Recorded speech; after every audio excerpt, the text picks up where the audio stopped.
예수님께서 중풍병자를 고치신 유명한 사건을 좀 생각해 보시도록 하겠습니다. 예수님께서 기적을 행하시는 경우는요, 세 가지 경우가 있습니다. 예수님께서 기적을 행하시는 경우가 몇 가지 경우가 있다고요? 세 가지 경우입니다. 첫 번째 경우는요, 당사자의 믿음을 보고 기적을 행하시는 경우입니다. 예를 들자면요, 당사자의 믿음. 예를 들자면요, 예수님의 옷가를 만지기만 해도 병이 나으리라고 믿었던 12해 동안이나 혈루증을 앓던 여인의 경우죠. 이때 예수님께서는 누가복음 8장에 보면 이 여인의 병을 고쳐주시고 이렇게 말씀하셨어요. 내 믿음이 너를 구원하였으니 평안히 가라. 내 믿음이 너를 구원하였으니 평안히 가라. 그러니까 이 여인은 자기 믿음 때문에 기적이 일어나고 은혜를 입은 것입니다. 성경에 보면 이런 경우가 참 많죠. 누가복음 7장에 보면 예수님께 옥합을 가져와서 예수님 발 앞에 향유를 부은 여인도 내 믿음이 너를 구원하였으니 평안히 가라고 하는 예수님의 칭찬의 음성을 들었습니다. 여리고성의 두 맹인도요, 예수님께서 지나가신다는 소리를 듣고는 주여 우리를 불쌍히 여기소서 하고 소리를 지르고, 주위 사람들이 잠잠하라고 하니까 더욱 소리를 질러서 주여 우리를 불쌍히 여기소서 다윗의 자손이요 라고 외쳤다는 거예요. 이것으로 볼 때 이 여리고성의 두 맹인도 믿음 때문에 앞을 보게 된 사람들입니다. 예수님을 다윗의 자손이라고 부른 것은 예수님을 구세주라고 고백한 것이니까요. 또 예수님을 주님이라고까지 불렀으니 믿음의 모습 아니겠습니까? 우리에게 이런 믿음만 있으면 됩니다. 여러분, 예수님 누구라고 생각하십니까? 구세주이시고 주님 아니십니까? 이런 믿음만 있으면 돼요. 사실은 요한복음 9장에 날 때부터 맹인인 사람들, 예수님께서 땅에 침을 뱉어서 진흙을 이겨서 그의 눈에 바르셨죠. 그리고 실로암 못에 가서 씻으라고 하셨을 때 실로암 연못까지 가서 씻은 것을 볼 때 이 사람도 믿음이 있었던 사람이에요. 믿음과 순종 때문에 눈을 뜨게 되었다고 할 수 있겠습니다. 성경 말씀에 의하면 예수님께서는 기적을 베푸시고 은혜를 베푸실 때 당사자인 우리들에게 이런 믿음을 요구하실 때가 대부분의 경우입니다. 요한복음 11장 40절에 보면 예수님께서는 심지어 오라비가 죽은 마리아에게 내가 믿으면 하나님의 영광을 보리라고 하셨습니다. 내가 믿으면 하나님의 영광을 보리라. 그러니까 예수님께서는 우리에게 언제나 항상 믿음을 요구하시는 거예요. 심지어 죽음을 앞에 놓고도 말이죠. 그러니 어떤 경우에도 흔들리지 않고 믿는 사람, 기적을 맛볼 수 있고 은혜를 받을 수 있고 하나님의 영광을 목격할 수 있는 것입니다. 그런데요, 요한복음 10장 26절에 보면 예수님께서 이렇게 말씀하셨다고 나와 있습니다. 너희가 내 양이 아니므로 믿지 아니하는도다. 너희가 내 양이 아니므로 믿지 아니하는도다. 혹시 바로 그 다음 구절 말씀이 무슨 말씀이신지 아시는가요? 요한복음 10장 26절에 너희가 내 양이 아니므로 믿지 아니하는도다. 바로 그 다음 구절이 무슨 말씀이신가요? 바로 그 다음 말씀이 올해 우리 교회 표의 말씀이죠. 내 양은 내 음성을 들으며 나는 그들을 알며 그들은 나를 따르느니라 하셨습니다. 그러니 우리 주님의 양으로서 우리 모두는 언제든지 항상 예수님을 믿고 의지하며 따르며 살아야죠. 그러므로 예수님께서는 마가복음 11장 24절에서 제자들에게 이렇게 말씀하셨습니다. 무엇이든지 기도하고 구하는 것은 받은 줄로 믿으라. 그리하면 너에게 그대로 되리라. 받은 줄로 뭐라고요? 믿으라고요. 무엇이든지 어떤 경우라고 해도 믿음 흔들리지 말라는. 마태복음 21장 20절에서는 이렇게도 말씀하셨어요. 너희가 기도할 때 무엇이든지 믿고 구하는 것은 다 받으리라. 무엇이든지 어떻게 구하는 것이요? 믿고 구하는 것. 다 받으리라고 하셨어요. 사랑하시는 성도 여러분, 코로나19로 모든 사람이 한없이 어려운 때입니다만 오직 믿음으로 우리의 선한 목자 되신 예수 그리스도의 기적적인 도움을 받으시고 큰 은혜를 누리실 수 있기를 진심으로 축원하겠습니다. 이제 예수님께서 기적을 행하시는 세 가지 경우 중에 두 번째 경우는요, 주변 사람들의 믿음을 보고 기적을 행하시는 경우입니다. 첫 번째는 당사자의 믿음을 보고 기적을 행하시는 경우예요. 두 번째는 누구의 믿음을 보고요? 주변 사람들, 주위 사람들의 믿음을 보고 기적을 행하시는 경우가 있어요. 예를 들자면요, 마태복음 8장에 보면 가버나움의 백부장의 믿음을 보시고 그 하인의 병을 고치셨어요. 백부장이 주여 내 집에 들어오심을 나는 감당하지 못하겠사오니 다만 말씀으로만 하옵소서. 그러면 내 하인이 낫게 싸움나이다 하니까요. 예수님께서 뭐라고 말씀하셨습니까? 이렇게 말씀하셨어요. 내가 진실로 너에게 이르노니 이스라엘 중에 아무에게서도 이만한 믿음을 보지 못하였노라. 그러고는 백부장에게 가라, 내 믿은 대로 될지어다 하셨습니다. 내 뭐대로 된다고요? 믿은 대로 될지어다. 성경에 보면 그 즉시 하인이 나으니라 이렇게 나와 있습니다. 그러니까 이 경우는 그 주변 사람, 즉 백부장의 믿음을 보고 예수님께서 그 하인에게 기적을 행하시고 은혜를 베푸신 경우죠. 성경에 보면 이런 경우도 많이 있습니다. 요한복음 4장에 보면 가버나움의 왕의 신하인 한 사람은 아들이 죽게 됐어요.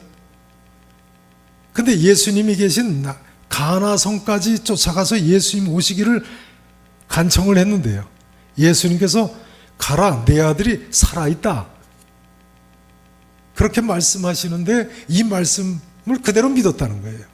요한복음 4장 50절에 보면요, 그 사람이 예수께서 하신 말씀을 믿고 가더니 이렇게 나와 있어요. 가라고 그러니까, 내 아들이 살아있다고 하니까, 다 죽게 된 아들이 살아있다고 하시니까 그냥 그 말씀을 믿고 갔다는 거예요. 그런데 그 아들의 열이 예수님께서 내 아들이 살아있다 할 때 떨어졌다는 거예요. 그러니까 이 아버지의 믿음이 사랑하는 아들의 열기를 떨어뜨리고 죽어가는 아들을 살렸어요. 자, 오늘 본문 말씀입니다. 오늘 본문 사건도 바로 이런 경우입니다. 오늘 중풍병자의 특징, 주위 사람들의 믿음 때문에 문제 해결을 받았죠. 같은 기록이 실린 마가복음 2장 3절에 보면요, 이 사람들은 네 사람이에요. 네 사람이 침상을 메고 예수님께 나왔습니다. 그러니까 사각형 침상에 사방에 한 사람씩 침상을 들은 거죠. 그러니까 이 중풍병자는 주위 사람들로 인해 기적적으로 문제 해결을 받은 대표적인 사람인 거예요. 이 네 친구들에게는 두 가지 남다른 점이 있었어요. 첫째는 예수님께서 이 중풍병을 낫게 해주실 수 있다는 믿음이 있었어요. 이 문제라도 이 문제까지도 해결해 주실 수 있겠다는 믿음이 있었지요. 또 두 번째는 중풍병에 걸린 친구의 문제를 해결하는데 어떻게든 내가 도와주겠다는 그런 열망이 있었어요. 열정이 있었어요. 이 네 친구, 중풍병에 걸린 친구를 도와주기 위해서 19절에 보면 심지어 지붕에 올라가서 기와를 벗기고 병자를 침상째 예수님 앞에 달아내렸네요. 남의 집 지붕에 올라가서 기와를 벗기고 친구의 누운 침상을 달아내린다? 이게 상상인들 할 수 있는 이야기겠습니까? 그런 이 네 친구의 믿음과 열망이, 열정이 얼마나 대단한 것입니까? 성도 여러분, 오늘 우리 모두도 이런 믿음과 열망을 가지고, 열정을 가지고 말이죠, 우리 자녀들의 기도 제목, 우리 가정의 기도 제목, 우리 이웃들의 기도 제목을 가지고 다시 한번 예수님께 나아가시기를 바랍니다. 이런 믿음과 열망, 열정을 가지고 교회 기도 제목, 우리나라와 민족의 기도 제목을 위해서 다시 한번 간절히 예수님께 기도하시기를 바랍니다. 그러면 기적이 일어나고 큰 은혜가 임할 줄로 믿습니다. 오늘 이 중풍병자의 또 하나의 큰 특징은요, 주변 사람들 때문에 문제 해결을 이처럼 받을 뿐만 아니라 죄사함까지 받았다는 거예요. 죄사함까지. 구원받았다는 거예요. 한마디로 주위 사람들로 인해서 이 사람은 영육간의 문제 해결을 받은 사람이에요. 성도 여러분, 오늘도 이 시각 각자 계신 데서 3일 기도로 예배를 드리시는데요, 여러분 때문에 댁내 식구들이, 주위 분들에게 이런 하나님의 놀라운 구원의 은혜가 임할 수 있기를 진심으로 축원하겠습니다. 우리 교회가 구역 예배 때마다 기도의 침상들기 운동을 벌이지 않습니까? 오늘 이 중풍병자를 다른 네 친구가 침상 메고 예수님께 나아가듯이 구역 식구들이 하나가 돼서 공동의 기도 제목을 가지고 함께 예수님께 메고 나가는 거죠. 작년에는 코로나19 때문에 구역 식구들이 제대로 모이지도 못했습니다만 그래도 이 네 친구처럼 기도의 침상을 들고 우리 주님께 얼마든지 나아갈 수 있지 않습니까? 내일 모레 금요일 오전에는 여성교구 연합예배가 줌으로 유튜브로 진행이 될 텐데요. 광고 보셔서 다 아시죠? 이번 금요일 오전 11시에 줌으로 아니면 유튜브로 들어오세요. 우리가 한자리에 모이지는 못해도 하나님께서 이 시대에 주신 새로운 방법으로 함께 기도의 침상을 들고 예수님께 이제 올 한 해 또 나가십시다. 오늘 아침 어떤 목사님이 그러시더라고요. 하나님이 그래도 이런 극한 전염병 때에 줌이나 유튜브라는 새로운 방법을 주신 걸 보면 우리를 완전히 버리신 것 같지는 않다고요. 예전 같으면 뭐 우리가 꼼짝없이 집안에만 들어앉아 있지 어떻게 이렇게 함께 말씀을 나누고 함께 기도 제목을 나누고 함께 기도하겠습니까? 그러고 보니까 그렇네요. 우리 계산교회 성도님들께서 다 한마음 한뜻이 되셔서 어떤 문제든지 가지고 함께 중보기도로 주님 앞에 나가서 해결받는 2021년 새해가 되실 수 있기를 진심으로 바랍니다. 예수님께서 뭐라고 말씀하셨습니까? 너희 중에 두 사람이 땅에서 합심하여 무엇이든지 구하면 하늘에 계신 내 아버지께서 그들을 위하여 이루게 하시리라고 하셨습니다. 합심하는 것이 중요한 거예요. 합심. 믿으시고 어떤 경우에도 흔들리지 않는 믿음으로 기도하심으로 나도 살고 가족도 살리고 주변 사람도 살리고 한국교회와 우리 민족도 나라도 살리는 우리 계산의 성도 여러분 되시기를 다시 한번 축원하겠습니다. 이제 예수님께서 기적을 행하시는 세 번째 경우입니다. 세 번째 경우는요, 예수님께서 불쌍히 여기셔서 일방적으로 예수님이 기적을 행하시는 경우입니다. 예수님께서 어떻게 여기신다고요? 불쌍히 여기시는 경우예요. 이 경우는 당사자의 믿음이 있는 것도 아니고 뭐 주변 사람들이 믿음을 특별히 보이는 것도 아닌데 예수님께서 그냥 불쌍히 여기셔서 일방적으로 기적을 행하세요. 이런 경우 어떤 예를 들을 수 있을까요? 성경에 어떤 경우를 예로 들을 수 있을까요? 나인성 과부의 외아들을 살리신 경우죠. 누가복음 7장에 보면요, 예수님께서 마침 나인이라는 성을 들어가시는데 성문 밖에서 나인성에 사는 한 과부 독자 청년의 죽은 장례 행렬을 만나셨다는 거예요. 이때 누가복음 7장 13절에 보시면 이렇게 나와 있습니다. 주께서 과부를 보시고 불쌍히 여기사, 어떻게 여기셨다고요? 불쌍히 여기사 울지 말라 하셨다고 돼 있어요. 그리고 그 죽은 독자 청년을 살려주셨다는 거예요. 당시 장례 행렬을 따르는 성경에 보면 많은 나인성 사람들이 있었어요. 그러나 그 많은 사람들 아무도 해결책을, 위로책을 가지고 있지 않았어요. 다만 그 장례 행렬을 뒤를 따를 뿐이었어요. 인간이 더 이상 어떻게 하겠습니까? 그러나 예수님께서는 불쌍히 여기시기만 하면 될 줄로 믿으시기를 축원합니다. 이때 누가복음 7장 16절에 보면 이를 목격한 사람들이 하나님께서 자기 백성을 돌보셨다고 했다고 나와 있어요. 우리 하나님께서 자기 백성, 즉 양된 우리를 돌보시기만 하면 될 줄로 믿으시기 바랍니다. 마가복음 5장에 보면요, 또 한 예가 나와 있습니다. 불쌍히 여기신 예요. 이런 예죠. 예수님께서 갈릴리 바다 건너편 거라사인의 지방에 가셨는데요, 거기서 더러운 군대 귀신 들린 사람을 만나셨어요.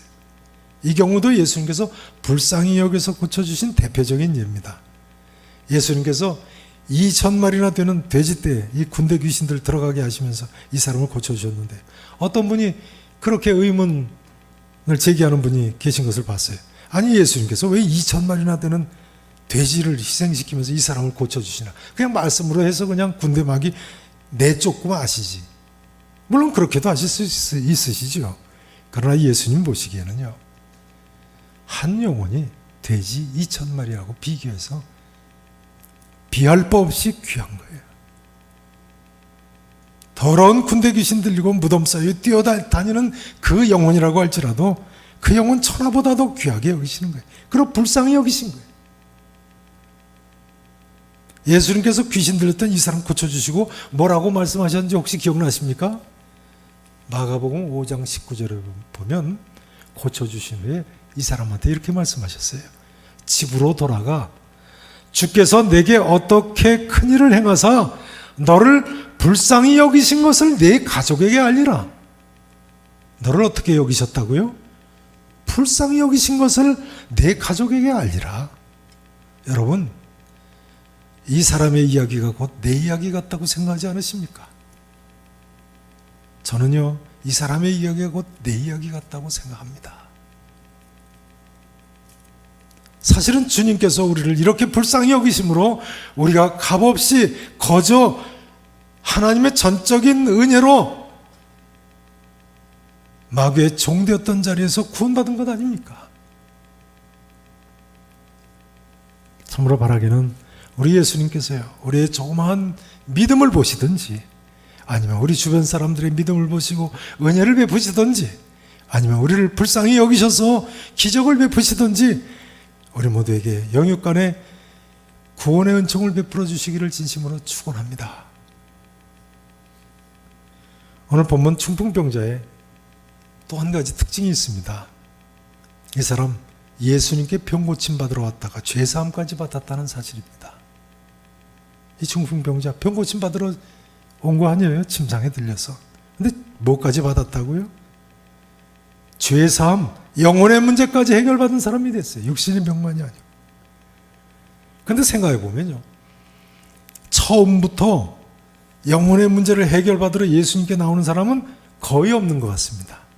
대부분의 사람들이 육신의 고달픈 문제 해결받으려고 예수님께 나왔다가 예수님 믿게 되고 죄사함 받고 구원받는 건 아니겠습니까?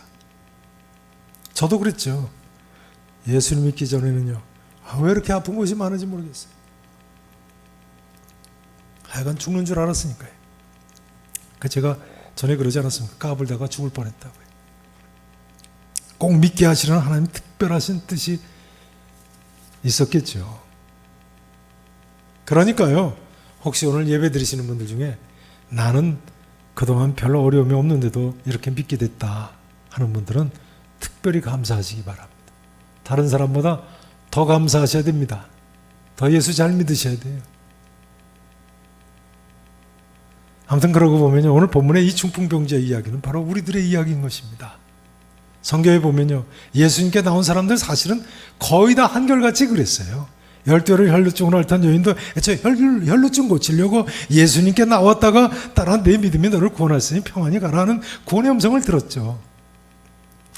죄인인 한 여자, 예수님께서 옥합 가지고 와서 울며 눈물로 예수님 발 적시고 그 발에 입 맞추고 향유 부을 때 그의 많은 죄가 사하여졌도다. 이는 그의 사랑이 많음이라고 예수님께 죄사함까지 받았어요. 오늘 이 중풍병자, 육신의 문제 가지고 예수님께 나왔다가 영육간의 완전한 치유를 받았어요. 성도 여러분, 지금 어떤 문제로 기도하고 계십니까? 그 기도 제목을 위해서 기도하실 때 그 문제 해결받으실 뿐만 아니라 영혼의 문제까지 해결받으시기를 진심으로 축원합니다. 그것이 서로 육신의 병이거나 경제적인 어려움이나 남편과 자녀, 가정적인 문제거나 어떤 문제이건 간에 영육간에 해결받으실 수 있기를 축원합니다. 여러분이 위해서 기도하는 분들이 계십니까? 그분의 건강을 위해서 기도하십니까? 그분의 경제적인 문제 해결을 위해서 기도하십니까? 그분이 영혼의 문제까지 해결되는 역사가 일어나기를 축원합니다. 그런데요, 인간이 보기에는요, 중풍병자에 필요한 건 한번 솔직히 대답해 보세요. 병 고침 받는 겁니까? 죄사함 받는 것입니까? 인간이 보기에는 죄사함 받는 것이 아니라 병 고침 받는 것이 더 필요한 것 같이 생각됩니다.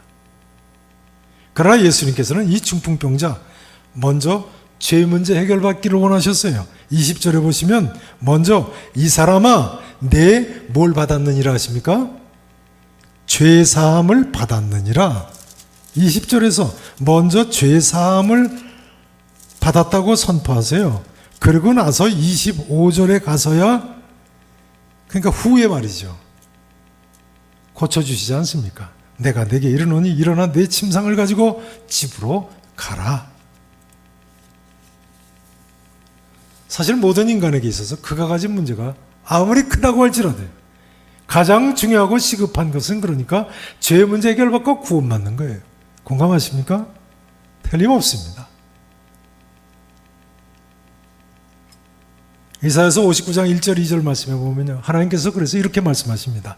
여호와의 손이 짧아 권치 못하심도 아니요 귀가 둔하여 듣지 못하심도 아니라 오직 너희 죄악이 너희와 너희 하나님 사이를 갈라놓았고 너희 죄가 그의 얼굴을 가려서 너희에게서 듣지 않으시게 함이니라. 그러니까 예수님께서는 중풍병자와 둘러선 사람들에게 가장 절실한 문제에 지금 관심을 가지고 계신 거예요. 그러므로 마가복음 2장 2절에도 같은 사건을 기록한 그 기절에 보면요, 문 앞까지도 들어설 자리가 없게 많이 모여든 사람들에게 예수님께서 먼저 뭘 말씀하셨다고 나와 있나요? 도를 말씀하셨다고 나와 있나요? 구원의 도를 말씀하신 거죠. 그러면 이 사람들이 왜 이렇게 많이 모였어요 지금? 왜 이렇게 인산인해를 이뤘습니까? 예수님께서 무슨 능력을 행하시는가 하고 바라고 모인 거죠. 이런 사람들에게 뭘 먼저 가르치셨다고요? 구원의 도를 먼저 가르치셨어요. 왜 그러셨겠습니까? 영혼이 잘되고 그 후에 범사에 잘되고 강건한 것이 영적인 순서인 거예요. 여러분 먼저 범사가 잘되기를 원하십니까? 그러나 범사가 잘되면요, 그 다음 예수님 제대로 잘 안 믿을 겁니다.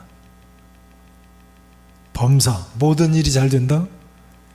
그 다음에도 예수님 잘 믿을 사람이 몇 사람이나 있겠습니까? 요즘 세대 사람들 문제가 바로 이거 아닙니까? 저는요,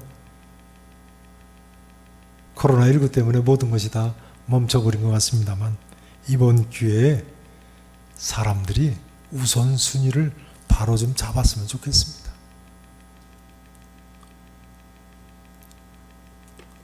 범사에 잘되고 강건한 것은 두 번째 문제예요. 영혼이 잘 돼야죠. 이제 말씀 증거를 마치기를 원합니다. 성도 여러분 아십니까?